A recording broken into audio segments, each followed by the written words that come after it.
안녕하세요. 신현우 부자의 작은 부자입니다. 2023년 8월 3주차 매도 주식 현황입니다. 이번 주 지수 등락을 보면 이번 주는 중국 컨트리 가든 디폴트 위기랑 중국 부동산 침체 우려 이슈 때문에 코스피랑 S&P 전반적으로 하락하는 추세에 있었고, 그리고 환율은 올라서 1340원 정도까지 올랐었습니다. 한때 코스피가 2500도 깨졌었는데 이때 2500선을 반등해서 2500선을 지지하고 2504로 이번 주가 마감되었습니다. 저는 이제 2500이 깨지고 조금씩 떨어지기 시작하니까 이제 보고 있던 주식들, 관심 있었던 주식들 살 수 있는 기회적 매수를 시작할 수 있는 그런 기회가 좀 왔더라고요. 그래서 한전 KPS는 32,500원에 사가지고 이제 500원씩 떨어질 때마다 한 주씩 더 추가하는 이제 기회적 매수를 시작했고요. 하나는 27,000원에서 시작을 했습니다. 그리고 운해금융주지도 이제 했었었는데 이번에 코스피가 좀 떨어지면서 기계적 매수가 걸려가지고 11,240원에 매입이 된 상태입니다. 요거는 앞으로도 계속 매입을 할 것이고요. 또 기회가 봐가지고 좀 저점이 왔다 싶을 때는 기계적 매수 말고 제가 종목을 딱 지정해가지고 어느 정도 물량을 매입을 하려고 하고 있습니다. 그리고 여전히 관심으로는 조선주, 원유주, 은행주를 생각하고 있습니다. 그리고 이번 주에 되게 특이했던 점은 이제 아무래도 국채에 대한 부분이라고 생각이 됩니다.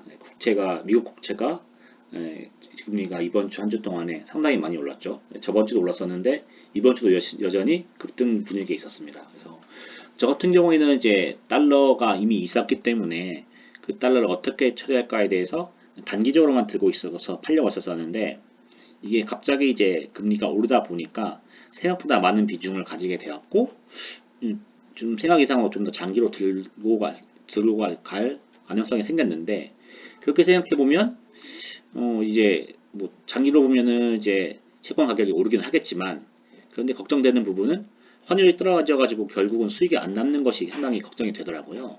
그래서 미국 장기채를 길게 들고 가는 것이 과연 옳은 것인가 해서 약간 의문이 있었었는데 생각해 보니 그러면은 이제 일본에 상장된 미국 장기채를 사면은 그런 위험성 장기채 가격이 결국 오른다 하더라도 환율이 떨어짐으로 인해서 그 수익이 다시 상쇄돼 버리는 그런 위험성이 없어지지 않을까 싶어서 그 미국 장기채는 TLT 사는 것보다 2621번 일본 상장 미국 장기채 아이쉐어 미국 장기채 사는 것이 훨씬 나은 방법이 아닌가 생각을 해가지고 요거를 이제 2621 채권 주식을 매입을 시작했습니다.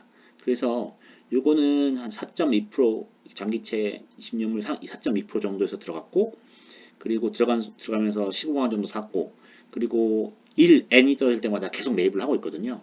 1N이 떨어질 때마다 사기 때문에 상당 부분이 매입이 될 거 생각하는데 그거 기계적 매수뿐만 아니라 특정 구간 20년물이 4.5%라든가 4.4% 특정 퍼센테이지를 찍을 때는 좀 더 추면한 방식으로 이건 좀 들고 가려고 하고 있습니다.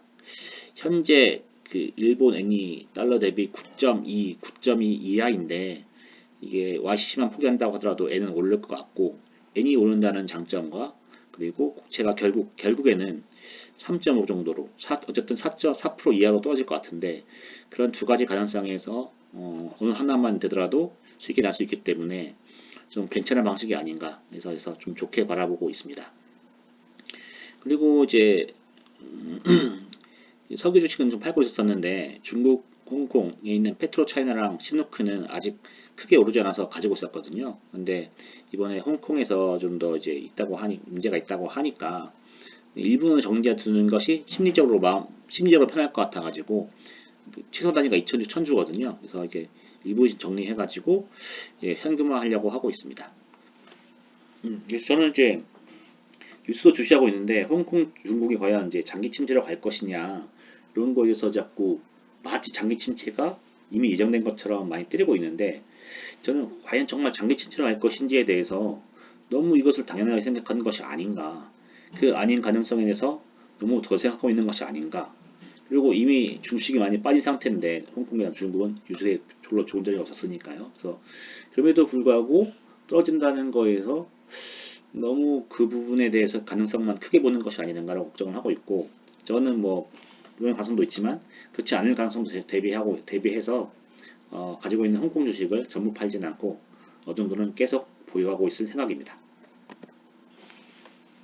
그래서 말씀드렸듯이 석유 주식을 좋게 보고 있었는데 많이 올라서 좀 판 게 있어요. 근데 여기서 더 올라가면 팔아버리고 떨어지면 다시 저점 매수를 재개하도록 하겠습니다.